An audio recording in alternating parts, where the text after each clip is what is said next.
ఒక తప్పు మాత్రం చేసినాం. ఏంటిదా తప్పు? మీ గౌరవం కాపాడలే కార్యకర్తలది. ఎట్లా?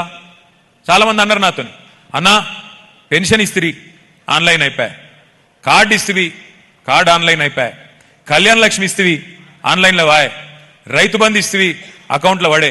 ఇక నన్నెవడు దిగుతాడన్నా? మరి నా సంగతి ఏంది? మరి ఊళ్ళో పోయి మళ్ళీ ఓటు అడగాలంటే నా గౌరవం యాడుంటుంది అని.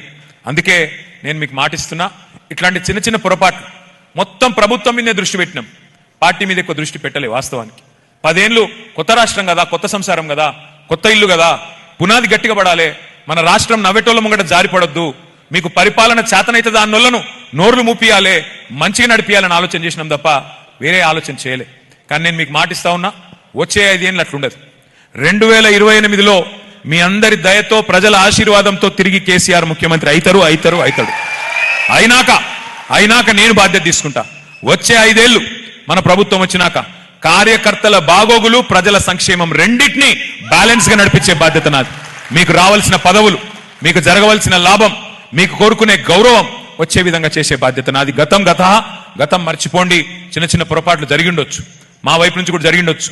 ఉద్యమంలో పనిచేసిన బిడ్డలు ఉన్నారు ఇక్కడ, వాళ్ళకు కూడా అయ్యో మాకు జరగాల్సినంత జరగలేదేమో అనే భావన ఉండొచ్చు. నేను వారందరినీ ప్రార్థిస్తా ఉన్నా.